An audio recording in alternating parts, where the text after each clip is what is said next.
Hello, magandang gabi, magandang araw po kung nasang panig man tayo ng mundo.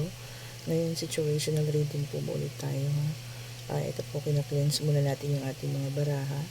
So, na-shuffle na po natin kanina yung ating mga baraha. Kaya mag-start na po tayo. Pero bago po tayo mag-start, magdasal po muna tayo sa ating mga spirit guide. Spirit guide, give me all the message to all of those people who's watching to us as of the moment. Give me more the knowledge. Spirit guide, give me more the knowledge.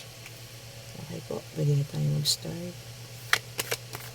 Spirit guide, ano po yung situational reading natin ngayon?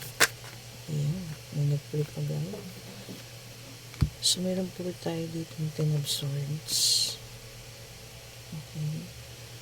And 6 of Wands. And 3 of Swords. Okay. Yan po yung mga lumabas sa tatlo. Check pa po natin kung ano yung mga baka meron pa. Spirit guide, give me more message. Dami. Okay po. Isang flip pa niya. Oops. 5 of Cups.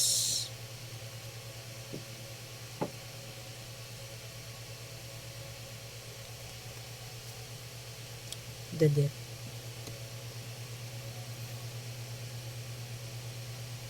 Three of Pentacles. So, lagyan na natin yung dalawa dito. Kasi baka hindi na siya makita sa screen. Lagyan natin yung ating candle. Ayan. Okay po. Nasense ko na agad yung magiging reading natin dito. No? So, meron pong 10 of Swords. No? So, sa 10 of Swords kasi talagang meron nakaranas ng heartbreak. Kung meron nakakaranas ng heartbreak po ngayon, or nakaranas ng maraming sakit na pinagdaanan. So, eto na po yan siya. Siya yung lumabas. And dinala kayo sa isang third party situation. Ayan po. Na nagkaroon sa inyo ng heartbreak. Ito ang ating si 6 of Wands. Yan yung ating masculine energy na pwedeng lalaki to o babae ha. No gender specific po na talagang umalis sa inyo. No? Iniwan kayo. And then, 5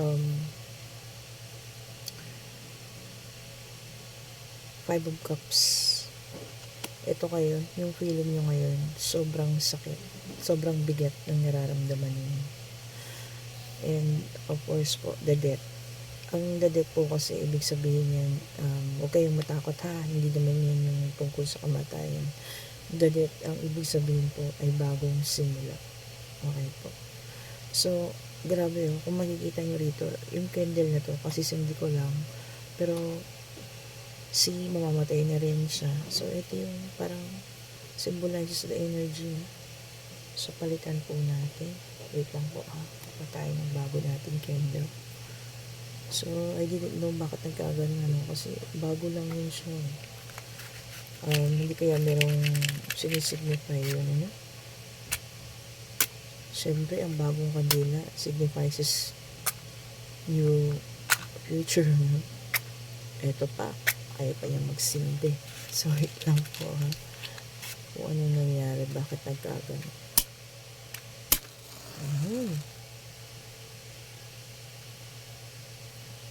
So, ang galing ano. Sisindi pala siya. Kailangan lang natin baliktarin yung matches. No? So, siguro yun din yung ibig kahulugan sa atin. Kaya ayaw sumindi kanina. So, kailangan lang natin baliktarin yung sitwasyon. Kung nasa sitwasyon kayo ngayon na sobrang sakit kung nararamdaman ninyo, umalis na po kayo dyan. Tanggalin nyo na po yan. And yung kanina nga sabi ko, death, hindi nyo kailangan katakutan yan. Ang death po, ibig sabihin yan is ending. So, meron talaga nagtapos. Merong relasyon na nagtapos. Okay po. So, kung sino man yung sa inyo nakakaranas ng ganun, huwag kayo mag-alala kasi that is also signifies new beginning. Okay po. So, pag may natapos, merong mag-uumpisa. Three of Pentacles. Ayan. So, ibig sabihin, inaalisan nyo na kung nasaan man kayo ngayon. Nasa ang sitwasyon kayo ngayon. So, kunin natin yung isang card natin. Humingi pa tayo ng mga additional information dito. Spirit guide, give me more message, please. 7 of Cups.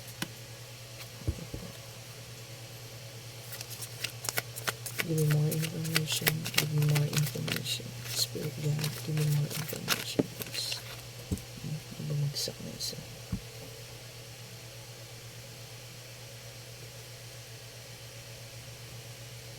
Six of Pentacles. Okay. Sa Five of Cups, no, meron talaga rito na nakakaranas ngayon ng sobrang sakit ang nararamdaman niya. Maaaring nagkaroon kayo ng pagtatalo rito, pag-aaway, kung sino man yung person na yan na you are dealing with right now. Kung nagkaroon po kayo ng sobrang pagtatalo and humantong to sa paghihiwalayan. Feeling ko po may third party. Ayan. So, nilagay niya kayo sa third party situation. And as of the moment, dalawa kayo na tinitignan niya. Pero ikaw yung iniwanan niya. Inabandona niya. Okay. Tingnan pa natin yung ibang mga situation dito. So, grabe ang bigat mo sa pakiramdam. Sobrang bigat ng nararamdaman ko ngayon. So, the strength. O see, sabi ko po sa inyo, so sobrang bigat siya sa pakiramdam. Yung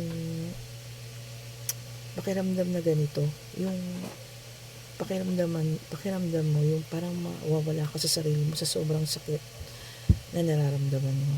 Pati yung sarili mong kalakasan, parang nawawala. Spirit guide, give me more message. Spirit guide, give me more message, please. Spirit guide, give me more message. Spirit guide, give me more message to this situation. Ayan. Lumabas po si ating King of Swords. Okay po. So, dito sa King of Swords, dito na talaga yung nakita niyo na yung katotohanan, no? Yung totoong ugali ng person niyo. And parang gumuho, no? Gumuho lahat yung mga pinaniniwalaan sa kanya, yung lahat ng mga bagay na pinangako niya sa inyo, talagang gumuho po lahat. Grabe, sobrang bigat ang reading natin ngayon, ano? Dagdagan pa natin po. Give me more message, please. Spirit guide, give me more message. Give me more information. Give me more information. Spirit guide, give me more information. Grabe, oh. Eight of Swords, lumabas din. So, ang pakiramdam nyo ngayon, natrap kayo sa sitwasyon na ito, halos hindi kayo makagalaw. Nakakaramdam kayo ng anxiety po, no? Ng sakit sa pakiramdam. Grabe, actually po, na-absorb ko na yung energy. Sobrang naiiyak na ako kung nararamdaman nyo lang. Yung nararamdaman ko, sobrang parang gusto ko nang umiyak. Grabe po. Yung sakit po na naramdaman ng taong ito. Tingnan natin po kung ano pa yung mga susunod na pangyayari. Spirit guide, ano po yung susunod na pangyayari? Okay. Sa totoong nagkaroon po, 5 of Wands, conflict. Sobrang sama ng pinagdaanan ninyo. Okay po. Talagang sobrang bigat po. Halos naiiyak na ako dito kung nakikita nyo lang. Talagang naiiyak ako sa mga nare-receive kong energy. Grabe po yung pinagdaanan. Yung, siguro, niloko kayo dito. And,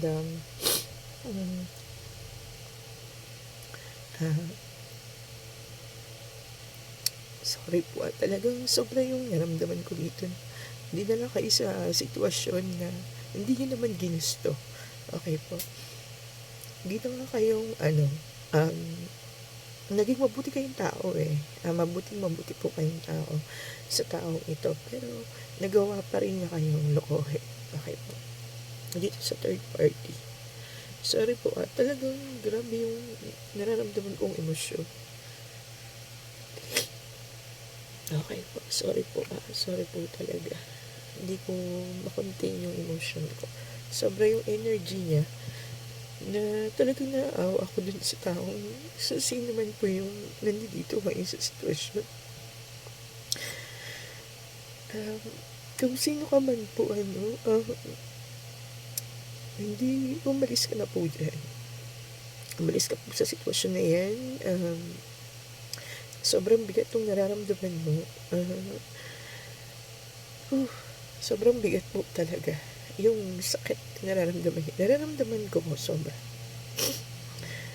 Okay. Patuloy lang tayo. And eto po, may lumabas naman. Parang good news naman po ito, si Knight of Pentacles. Okay po. Hindi kayo magtatagal dito sa nararamdaman niyo na to.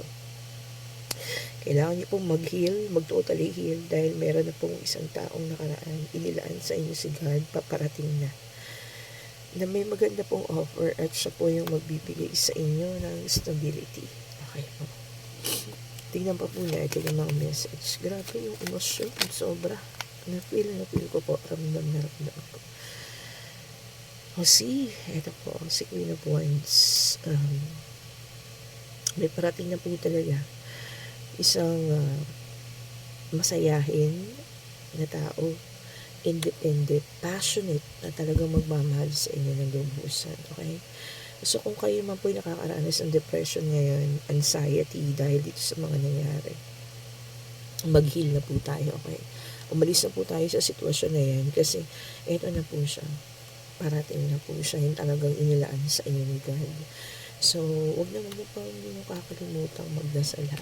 Prayer po, magdasal po tayo para po maalis na natin yung sitwasyon na ganyan. Yung sobrang sakit. Sobrang sakit po talaga kasi naramdaman ko talaga yung halos maiyak siya sa sobrang hirap na nararamdaman. Umalis na po kayo dyan sa sitwasyon na yan. Sabi sa inyo, makakaalis po kayo dyan. Prayer po. Prayer lang tayo. And, ang tawag dito, andyan na po. Parating na yung taong magmamahal sa inyo ng totoo. Okay? Ng lubusan. Ayan, tingnan natin to. Ayan. So, dito, no? Meron tayong Three of Cups. Yun yung nakakasakit pa sa inyo, no? Nakalagay dito, Ang Three of Cups kasi, pinapakita pa sa inyo, no? Kung dinala kayo sa isang third party, parang ngayon, ibinabanda niya pa yung third party niya sa social media, no? Yun yung sobrang sakit. So, siguro yun yung nararamdaman ninyo ngayon. Kasi talagang parang pinangangalandakan niya pa yung kanyang love life ngayon sa social media na, ito, masaya kami. Yun. So, huwag kayong mag-alala. Puro palabas lang naman yan. Okay po. Hindi yan ang katotohanan. Maaaring masaya sila, pero marami rin din silang pinagdadaanan. Pero ito yung parating sa inyo, ha? Magpaparating na isang bagong tao na magbibigay sa inyo ng isang masaya at tubos na kaligayahan sa lahat na nakakaramdam at dinala sa third party situation. Ngayon po, isa lang, kung gusto niyo magpa-private reading sa akin, pwede niyo po kayong mag-reach out sa aking Facebook page, Mystic Tarot, okay po. And then, mag-message lang po kayo doon. Pakipollow niyo na rin po yung natin dito sa YouTube. If nagustuhan niyo po yung reading natin ngayon, please like, subscribe, and click notification bell para po lagi kayong updated sa ating mga i-upload ng mga videos. Okay po.